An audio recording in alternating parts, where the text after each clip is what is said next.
नमस्कार फ्रेंड्स, स्वागत है आप सभी का solution with Rishabh YouTube channel में। फ्रेंड्स, इस वीडियो में फिल इन दी ब्लैंक्स लिए हैं जो कि वर्ब से रिलेटेड हैं। तो इस वीडियो में 20 क्वेश्चन लिए हैं। आप लोगों को जरूर बताना है कि आप लोगों ने 20 में से कितना स्कोर किया है। तो चलिए वीडियो को शुरू करते हैं। अगर अभी तक आपने मेरा टेलीग्राम चैनल ज्वाइन नहीं किया है तो टेलीग्राम का जो लिंक है वो वीडियो के डिस्क्रिप्शन में है। तो चलिए वीडियो को शुरू करते हैं। अगर चैनल पर पहले विजिट किए, चैनल को सब्सक्राइब करें, बेल आइकन को प्रेस करें। चलिए शुरू करते हैं। सबसे पहला जो क्वेश्चन है, overwork is bound to blank your health. तो इसमें आपको 4 ऑप्शन मिल रहे हैं, इफेक्टेड, इफेक्ट, अफेक्ट, अफेक्टेड। तो आप लोग पहले सोच लीजिए। तो इसका जो आंसर हो जाएगा ये हो जाएगा अफेक्ट। अफेक्ट क्यों होगा यहाँ पे? क्योंकि ये आप हमेशा याद रखें, जो इसमें ये टू दिया है तो टू के साथ हमेशा वर्ब की फर्स्ट फॉर्म आती है। ये हमेशा आप याद रखें। और वर्ब की फर्स्ट फॉर्म और ये जो इफेक्ट है, ये दोनों जो हैं ये क्या है? ये नाउन है। आप इसको याद रखें, ये नाउन है। और टू के बाद हमेशा जो है वर्ब आती है। तो वर्ब यहाँ पे जो है, वर्ब यहाँ पे अफेक्ट है। और यहाँ पे अफेक्टेड क्यों नहीं आया? अफेक्टेड इसलिए नहीं आया क्योंकि जो टू के साथ हमेशा आती है वर्ब की फर्स्ट फॉर्म, ना कि थर्ड फॉर्म या सेकंड फॉर्म। तो यहाँ पे जो आंसर है ऑप्शन हमारा सी करेक्ट हो जाएगा। अफेक्ट जो है ये अपने आप में वर्ब है। तो वर्ब की फर्स्ट फॉर्म आती है हमेशा टू के बाद। तो यहाँ पे वर्ब की फर्स्ट फॉर्म अफेक्ट इसका आंसर हो जाएगा। अगला जो क्वेश्चन है, क्वेश्चन नंबर 2, माई सीजर्स ब्लैंक शार्प। तो इसमें आपको हमेशा याद रखना है, जब माई सीजर्स शुरुआत में आ जाए तो हमेशा आपको ये प्लूरल है। तो प्लूरल ये है तो इसके साथ भी प्लूरल वर्ब आएगी। तो इसमें आर नॉट हमारा आंसर हो जाएगा। तो ऑप्शन जो है इसका डी करेक्ट हो जाएगा। आपको ये 2 सब्जेक्ट याद रखना है, माई सीजर्स और a pair of scissors. A pair of scissors याद रखना है और माई सीजर्स भी आपको याद रखना है। तो आप दोनों ये याद रखें। इसमें जो दिया है आ पेयर ऑफ सीजर्स, ये सिंगुलर है तो इसके बाद जो वर्ब आएगी ये सिंगुलर आएगी। अगर माई सीजर से सेंटेंस की शुरुआत है तो ये प्लूरल है तो वर्ब भी प्लूरल आएगी। तो आप दोनों में डिफरेंस याद रखें। माई सीजर्स अपने आप में प्लूरल है और आ पेयर ऑफ सीजर्स अपने आप में सिंगुलर है। तो आप दोनों को याद रखें। अगला जो क्वेश्चन है, क्वेश्चन नंबर 3, आइदर यू और सी ब्लैंक दिस। तो इसमें आपको जो है हेल्पिंग वर्ब भरनी है। तो इसमें जो है आइदर और हमेशा चलता है और नाइदर नॉर चलता है। ये हमेशा आपको याद रखना है। नाइदर नॉर चलता है, नाइदर नॉर और आइदर और। तो नॉर के बाद जो आएगा सब्जेक्ट उसके अकॉर्डिंग आपको वर्ब लगानी है। तो यहाँ पे और के अकॉर्डिंग, यहाँ पे और के बाद जो है शी, तो सी के अकॉर्डिंग यहाँ पे आपको लगानी है वर्ब। तो सी के अकॉर्डिंग यहाँ पे वर्ब जो हो जाएगी ये हैज़ डन इसका आंसर हो जाएगा। तो ऑप्शन जो है इसका ए करेक्ट हो जाएगा। हमेशा आपको याद रखना है, आइदर और जो होता है तो और के बाद जो सब्जेक्ट है उसके अकॉर्डिंग आपको वर्ब लगानी है। अगर यहीं पे होता नाइदर नॉर तो नॉर के बाद जो सब्जेक्ट होगा उसके अकॉर्डिंग आपको वर्ब लगानी है। तो इसका जो आंसर हो जाएगा ऑप्शन ए करेक्ट हो जाएगा।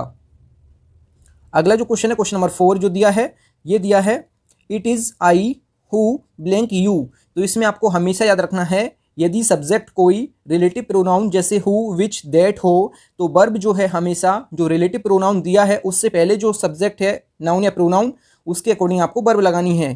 तो जब भी रिलेटिव प्रोनाउन आपको सेंटेंस में मिल जाए, जैसे हु, विच, हु और विच या दैट आपको मिल जाए, तो हमेशा आपको उससे पहले जो भी नाउन या प्रोनाउन आया है, जैसे आई इसमें आया है तो आई के अकॉर्डिंग यहाँ पे वर्ब लगानी है। तो आई के अकॉर्डिंग यहाँ पे एम हेल्पिंग इसका आंसर हो जाएगा। ऑप्शन इसका बी करेक्ट हो जाएगा।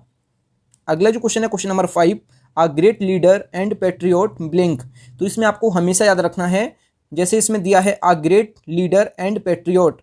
अगर ये जो आर्टिकल है आ ग्रेट शुरुआत में जो लगा है आ ग्रेट, अगर ये पैट्रियोट से पहले भी होता आ ग्रेट, जैसे a great leader and a great patriot, अगर ऑप्शन ए लिखा होता यहाँ पे तो आपको यहाँ से 2 व्यक्तियों का बोध होता है, मतलब इसमें 2 व्यक्तियों की बात की गई है।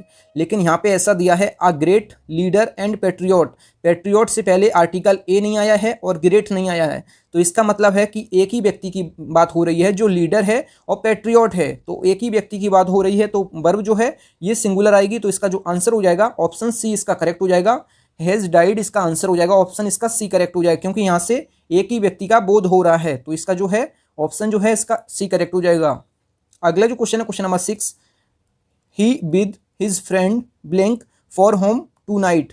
तो इसमें आपको हमेशा याद रखना है, जब सेंटेंस में एज वेल एज, जब सेंटेंस में आपको एज वेल एज और अलोंग विद, सेंटेंस में अलोंग विद और केवल विद आपको देखने को मिल जाए तो आपको हमेशा ये चीज़ याद रखना है।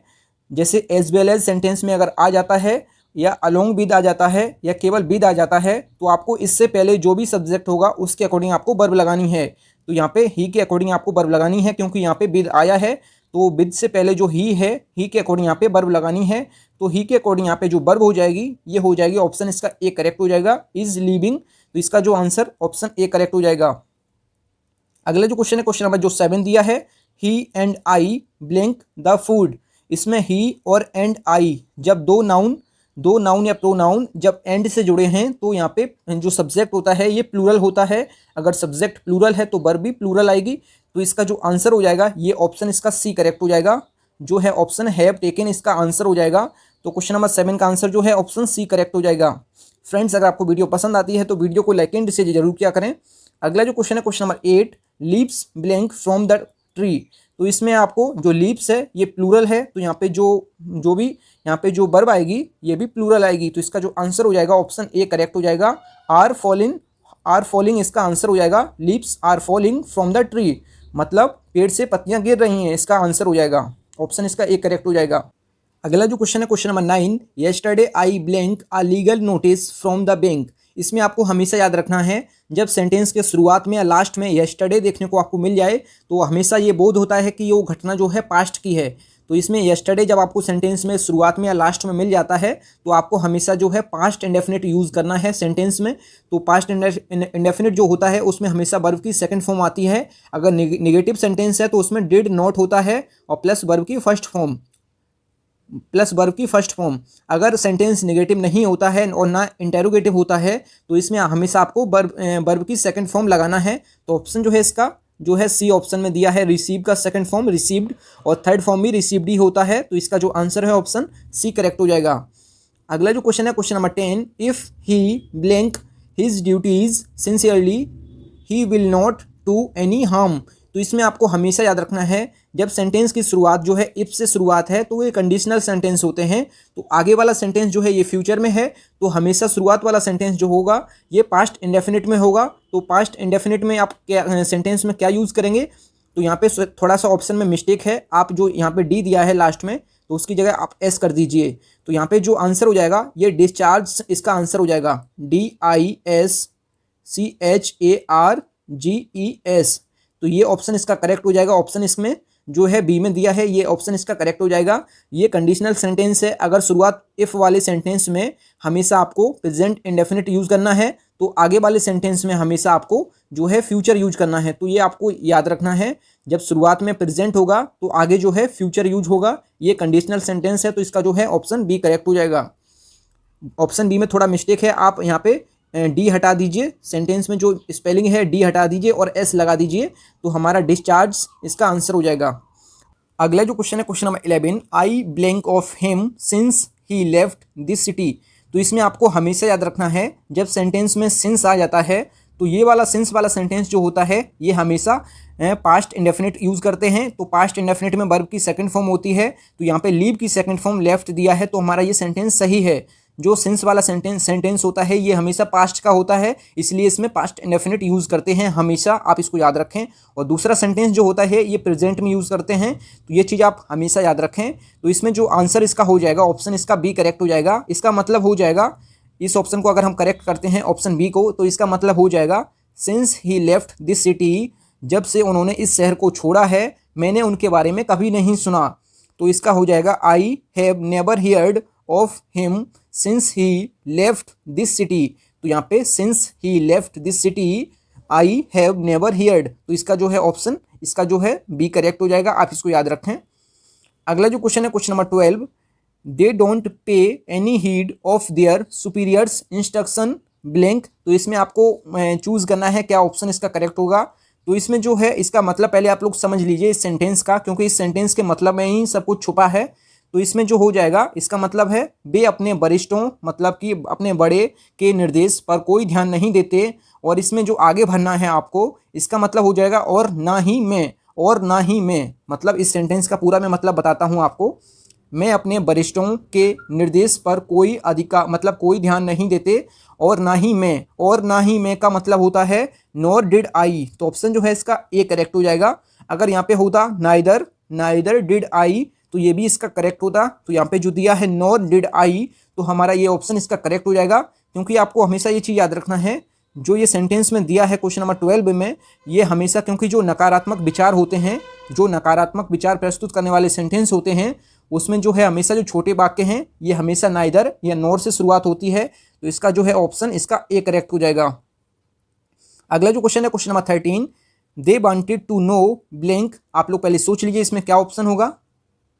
तो इसका जो आंसर हो जाएगा ऑप्शन इसका बी करेक्ट हो जाएगा। ऑप्शन बी इसका क्यों करेक्ट होगा, तो इसमें आपको हमेशा याद रखना है, क्योंकि जो दिया है इसमें वेयर, तो इसमें जो, क्योंकि वेयर से शुरुआत होने वाले जो शब्द होते हैं इनमें इंटेरोगेटिव सेंटेंस नहीं होते हैं, बल्कि एक क्लाउज होते हैं, एक क्लॉज होते हैं।